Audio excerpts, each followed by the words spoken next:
Well, hello. I'm Kris from Art of the Seer Academy, and I'm here with Tiara and Fiona, and we are the teachers in the Art of the Seer program, which is the clairvoyant training at Art of the Seer Academy. And we love to just get together. We have these conversations that go on and on and on, and we're like, we should have recorded this. So we are, and we're sharing it with you. This particular thing, we really want to get into, what does it mean to be able to have a growth period as a clairvoyant, like in a clairvoyant training? And I'm going to quickly just define that, and then I want the other teachers here to actually come, talk about it too. We define a growth period, a time of growth. It's actually a time of accelerated growth. When you join a clairvoyant training or any other kind of spiritual practice or training or anything that you're doing, actually, you could be learning how to fence, or ride a horse. There's this part where your spirit's really excited. I'm in it. I want to learn this. I want to get this information. And then there's the making it real in the body, like making this real in your life. Making it real in the body means being able to have this in your life for yourself, being able to use it. And that's actually how we teach the art of clairvoyance at the Art of the Seer Academy, and how we teach anything here. It's really intended to be able to be used in your life every day. So we've been talking about different ways that we look at that and how we talk about it with students here, but also what might make it easier. Because believe me, we all know what it's like to go through a clairvoyant growth period. We have all done it, and we continue to do it. You never stop, really, if you're going to keep growing. I don't know. Who would like to add to this? Well, for me, being in a growth period signifies that everything that I've been seeing and doing psychically is real, and it brings it into my life. And sometimes when those growth periods are really gnarly, I know that something big is changing, and there's going to be something exciting on the other end of it. It's just getting through it. So the way I treat my body is assuring it, like, this is the work. This is the thing that you've been wanting to clear, the change that you've been looking for. And soon this difficult part will be over, and on to the next thing, and then on to another growth period. But it is the fact that it's real. Yeah. Mm-hmm. Tiara? Yeah, I would add to that too, that I think for me, sometimes I'll forget, right? I think this happens sometimes, be like, oh yeah, I'm just living my life. I'm just doing the things, and I'll have amazing opportunities or just wonderful experiences. And then I'll have really weird experiences. And I'll look back on all of that sometimes and be like, oh yeah, I'm in a growth period. I'm growing and changing in some sort of way. And in a way, right, that growth period is intentional, that period of growth for myself, because there's something that I want to have or I want to experience in my life and in my body. And so here's all these opportunities, right, that come up that are all a part of me growing, that are all opportunities, whether it's something that's magical or new or fantastic, or something that I'm like, well, that was a little challenging because it was new and a little harder, but it's still literally all a part of where I'm growing. And I think it's, for myself personally, so important to be aware of my growth, and that things that are happening in my life are a part of that. Yeah. I was actually thinking about different fun kinds of growth periods I've had, that were the more fun ones. And I remember when I first started doing this work years ago, and being able to visualize, to imagine particular experiences or things I wanted, I started using it toward my shoe collection, literally. And people have always laughed when I've told them this, but it's funny to me too. But I remember imagining or creating what we call a mock-up or a wish, creating, and it's a clairvoyant picture. You're creating a picture of what you want, imagining it. This is human. People do this all the time. But I was doing it for a specific kind of shoe that I had not seen. They were hot pink boots, and I had this whole picture about what they were.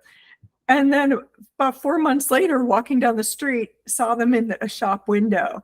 Part of the rule of doing that of like seeing the thing that you said, I want this, is you have to go get it. So I went in and they were on sale and I went, okay, they're mine. And that was a fun growth period because there have been many that have been more challenging, but I felt validated because I felt like I'm getting this thing that I really said I wanted, and I just let it go. Like, it is part of that too, is going through spiritual growth. Sometimes you just have to trust and let it go. That was maybe a kind of a light example, but there've been many that have been much heavier. Mm-hmm. I have to trust. I don't know why I'm going in this direction right now, but part of me is saying, yeah, this is real. Do it. Mm-hmm. It's like the things fall into place magically, almost lining up to the thing that you want. And sometimes they're like really fantastic, awesome things. And then sometimes they're a little bit more challenging, but it is everything just lining up and falling into place as you make your way to your mock-up. And then have your mock-up, which is like a whole other process, like actually receiving it and then having it and making that real and letting it in. Like my house, I did a similar thing that you did, Kris, with this new house that we bought. And it is exactly the house that I mocked up. It might be in a different place. I envisioned it in Hawaii and I got it in Oregon. But it is precisely that, with down to the last detail. There were some other things I didn't know that I should include in that mock-up, or just challenges in the way of me really having it and enjoying it and recognizing that this is what I was lining up for myself that made me doubt it. Yeah. But in working through clearing all of that out, it's really helping me own it. So some of those more challenging things that have come up since buying the house have been part of me owning it and being in it, being real with it. Not every mock-up is, roses and new shoes. Roses and rosé, right? It's sometimes it's like you feel that thorn. Or like having the thorn there is also part of making it be real. It's that multi-faceted perspective on things. Well, why don't we get into some of what we talked about earlier too, before we got into this meeting? And Tiara, I want to start with you with this, is about the I know you said it already, but like body sensitivity or body vulnerability, like really giving to your body, and how that kind of translates into making it more real. Yeah, I am very aware of how sensitive my body is, but also have been talking about it a lot with people and teaching it, because I think that a lot of times we might judge that sensitivity, all the emotions or the sensations or the feelings. Like you might sit down for meditation and be like, I'm feeling so many things, right? I'm supposed to not feel anything except for, that's not wrong, right? You're feeling things. Like, that's incredible. That's magical. You're aware of your body, right? And maybe in that moment, you're very real with your body. But your body is sensitive and it's aware of energy and people and places and things and thoughts and all sorts of things, right? And you can nourish and give to and support your body. And I think, there's lots of ways to do that. Everyone has their own way to do that. But I think sort of acknowledging it, like just being like, that's how I feel right now. And maybe I won't feel like that in 5 minutes. Or 2 minutes, or 10, or a year from now. But that's how my body feels now, because it's sensitive and aware of what's happening, like in my life, right? For me personally, but maybe in the world, right? Too. And I've had experiences where I'd be like, oh my God, my body, I'm freaking out. I don't know why. And then I'd watch the news 3 days later and be like, oh, I was really sensitive to that. And I didn't know it until it happened. It had nothing to do with me personally, but I'm psychic and I'm sensitive to energy, but I can support my body through that. So I gave myself lots of food and I self-care, I treated myself, right? Those days previous, I let myself melt down, right? I didn't make my body feel wrong for how it was feeling, because I wanted to be there for whatever the experience was, because that was very real for my body. Yeah. And I want to talk a little bit about more about that. I think that's beautiful. We were talking earlier too about that picture that many people might have, or it's not even conscious, but you can only see beauty or magic out of the body. Mm-hmm. Like it only exists out of the body. And I've had so many conversations with people over the years, and I bet you have too, who think being psychic is being out of the body. And that's part of why we're talking about having a clairvoyant growth period. Having a clairvoyant growth period means you're bringing your abilities, like, to be able to be within yourself, because that's where they are. They're within you. They're within your spirit, your body. Body is so amazing and has so much going on, but then all of that energy system and everything.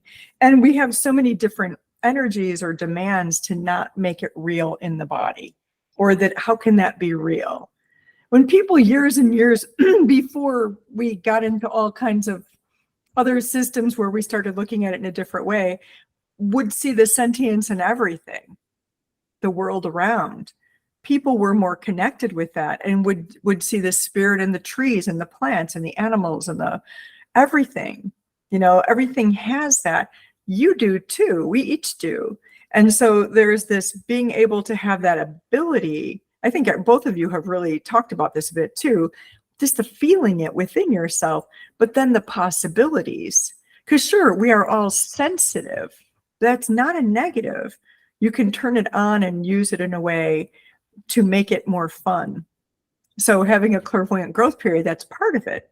Students go through a time where they're kind of really, they might be moving through different energies that are about making it real. Or can it be fun? Or do I have to go heal and fix everything now that I know how to do this? Mm-hmm. We're like, well, you don't. It's a choice, but you don't. There's a different way that you bring healing when you have this within you. Mm-hmm. Yeah. Mm-hmm. I could go on and on about that, but I think that was... Anybody here have a comment on that? We've got a couple more minutes, it looks like.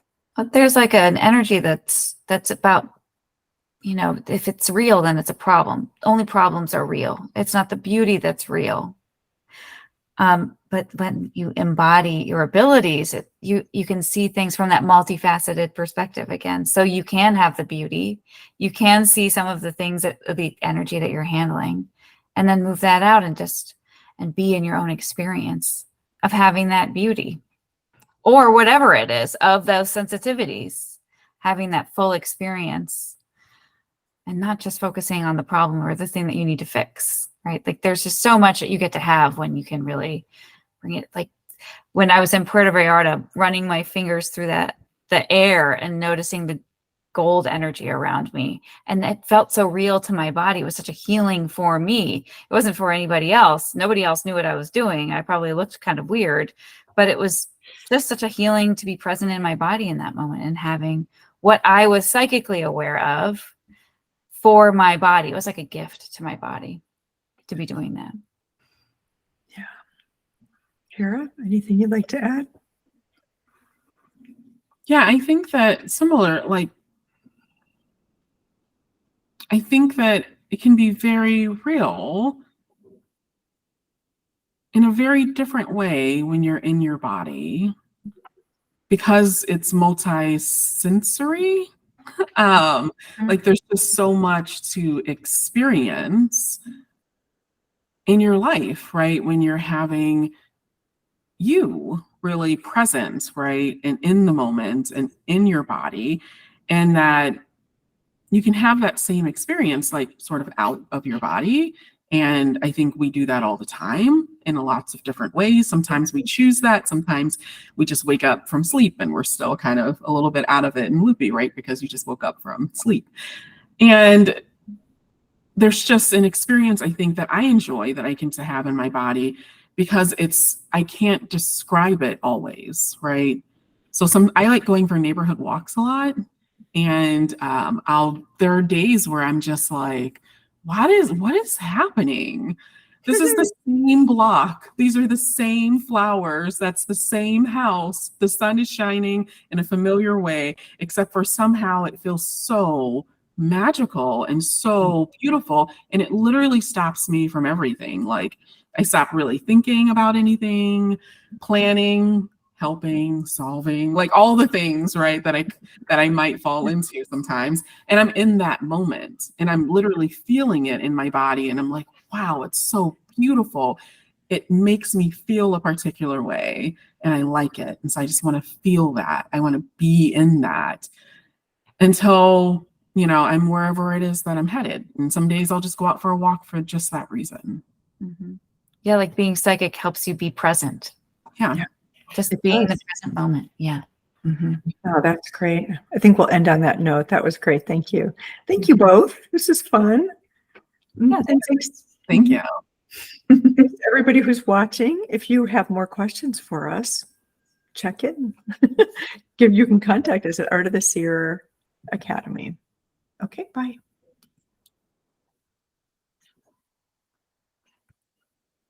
I have to end the recording.